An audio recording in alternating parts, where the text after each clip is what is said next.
আমি নারী এবং পুরুষের কোনো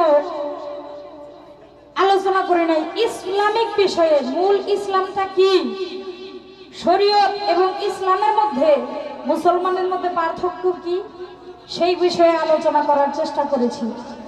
যে প্রশ্ন দুইটা করেছি সেই দুইটা আশা করি পুরুষের কোনো প্রশ্ন করি নাই।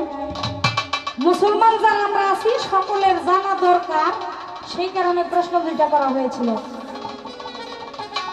আমি একটা গান গাই, গানের মাঝখানে কয়েকটা কথা বলবো, আশা করি আপনাদের সকলের ভালো লাগবে। তারপরে বিচ্ছেদ গান করবো ইনশাল্লাহ। শোনেন ভাই, আসলে পালা গান বাউল গানটা শিখছি অনেক কষ্ট করে, বুঝছেন। 20 টাকা দিয়ে যদি গান কিনেন, 20 টাকার গান মেমোরিতে ভরলে সারা জীবন শুনে শেষ করা যায় না। কিন্তু নগদ কিছু কথা, এই কথাগুলো কিন্তু আসলে পাওয়া যায় না। তো যাই হোক,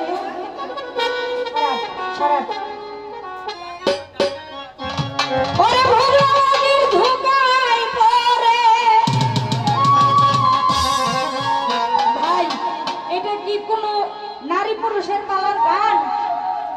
ভোগলাবাজির ধোকায় পড়ে জবাব করেন না কেন? কোন নারী পুরুষের গান? ভোগলাবাজির ধোকায় পড়ে বেসুরে বাজালি তাল, ঘুম দিয়া কাটালি কবির সাদা চিরকাল।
দাদা আপনি যে বলছেন দাদা নামাজ পড়লে ওযু করলে রোজা রাখলে কলেমা তো লা ইলাহা ইল্লাল্লাহ মুহাম্মাদুর রাসূলুল্লাহ কলেমা পড়লে মুসলমান হয়। কোরআনের মধ্যে আছে আশহাদু আল্লা ইলাহা ইল্লাল্লাহু ওয়াহদাহু লা শারীকা লাহু ওয়া আশহাদু আন্না মুহাম্মাদান আবদুহু ওয়া রাসূলুহু।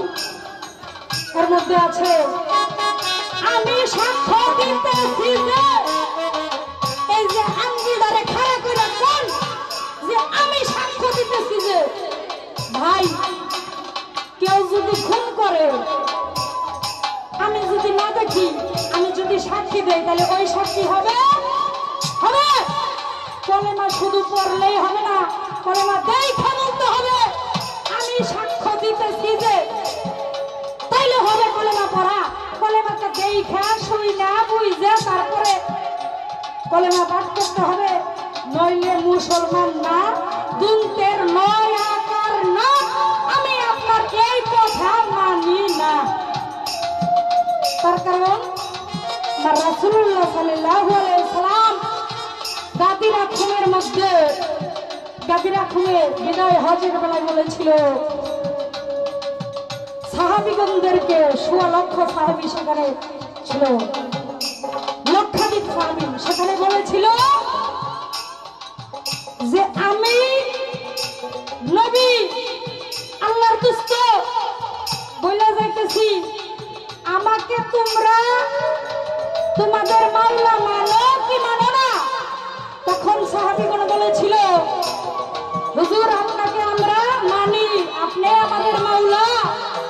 তখন আমার নবী বলেছিল আমি যার মাওলা আলী তার মাওলা। আমি যখন থাকবো না তখন আমি আমার মাওলা এটি হযরত আলী আলাইহিস সালামকে দান করলাম। তোমরা যারা আমাকে মানো তারা আলীকে মানবা। আমি তোমাদের জন্য তিনটা জিনিস রেখে যাইতেছি। একটা হইল আল্লাহর বাণী আল কোরআন সঠিক রাস্তা দেখানোর জন্য তিনটা রাস্তা। আরেকটা হইল আমার মুখের কথা সেটা হলো হাদিস। আরেকটা জিনিসের কথা বলেছিল তিনবার উচ্চারণ করেছিল আহলে বায়াত আহলে বায়াত আহলে বায়াত। হুজুরান এইটা ওলিয়ার দেশ না বাংলাদেশ। এখন আহলে বায়াত কি সাহাবীগণ তখন বুঝতো না। বললেন যে হুজুর আহলে বায়াত কি এটা তো আমরা বুঝলাম না আল্লাহর কোরআন আর আপনার মুখের বাণী হাদিস এটা বুঝলাম।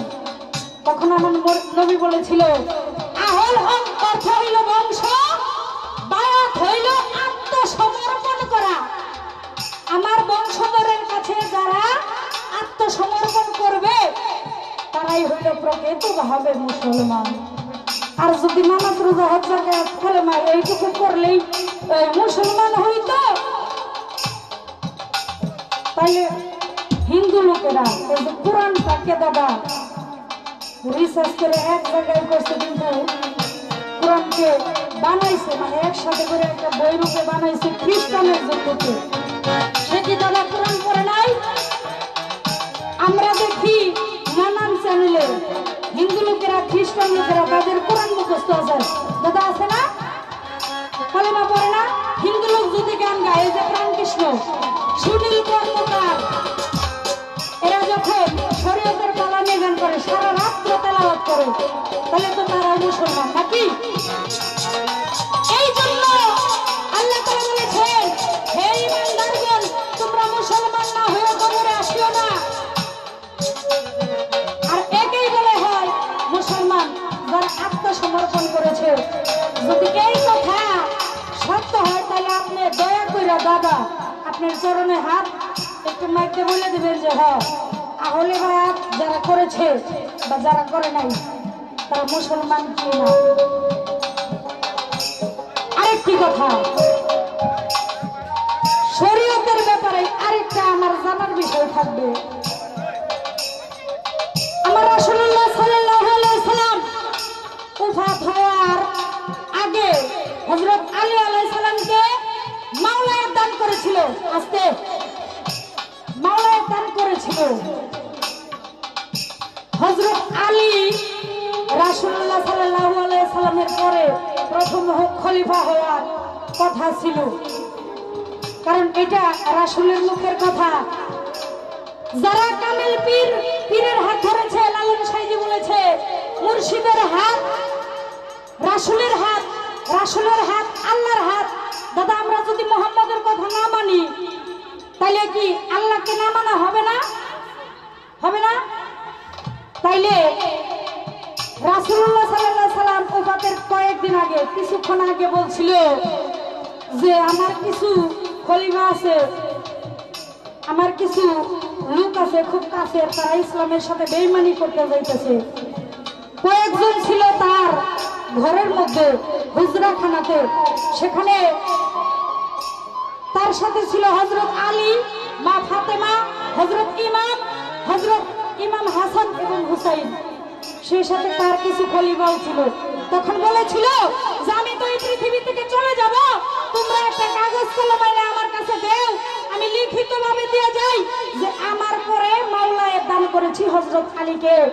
কিছু লোক বলেছিল যে নবী করিম সাল্লাল্লাহু আলাইহি সাল্লাম উনি পাগল হয়ে গেছেন, উনি মৃত্যু সুখে আবুল তাবুল বলতেছেন। আমার নবী বলছিল বেদব, তোমরা ঘর থেকে বাহির হয়ে যাও।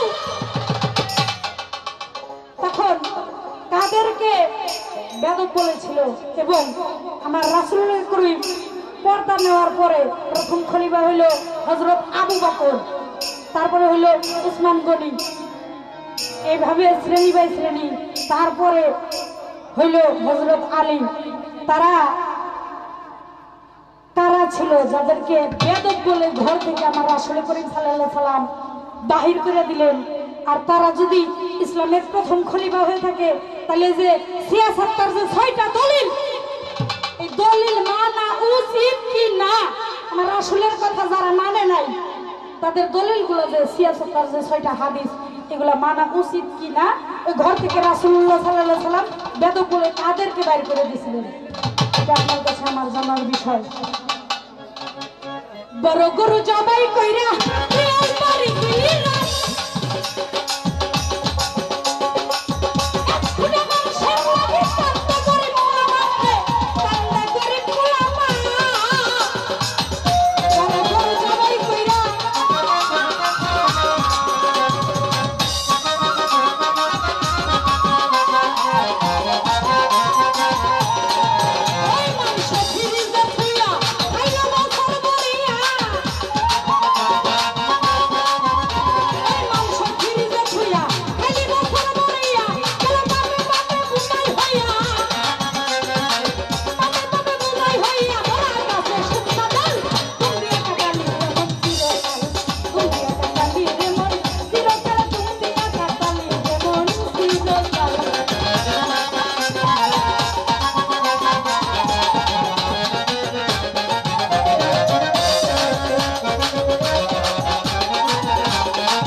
দাদা আমার লক্ষ্মী সোনা ময়না পাখি টিয়া আমার কয় ইউসুফের রূপ দেখা জুলেখা পাগল হয়ে গেছিল।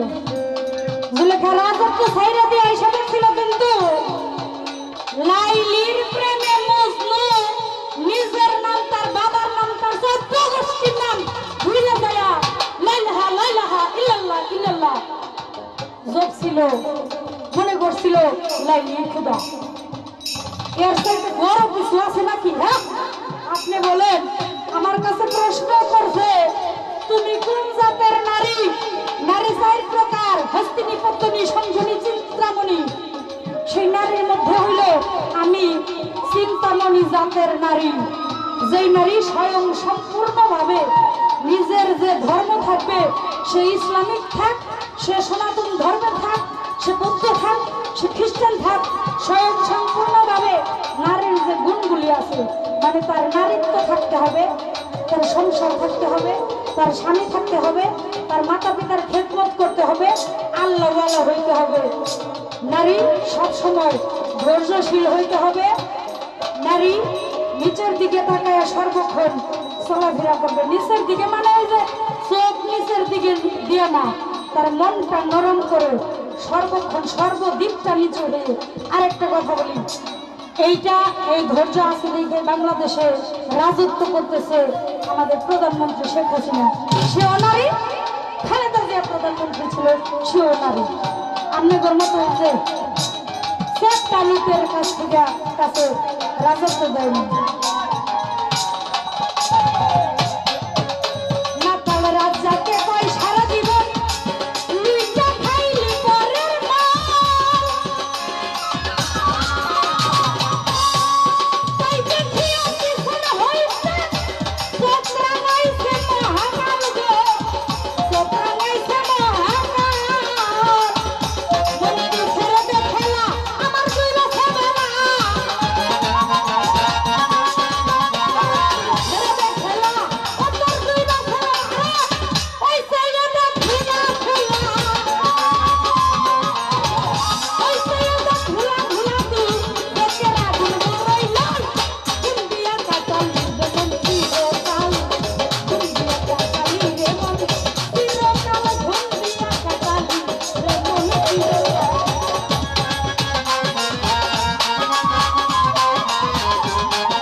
মানুষের মনের ধৈর্য কমে গেছে। আর পালা গান গাইতে গেলে দাদা পাশে একজন কাউকে লাগে আলোচনা গুলা করার জন্য। তো যাই হোক, কি করা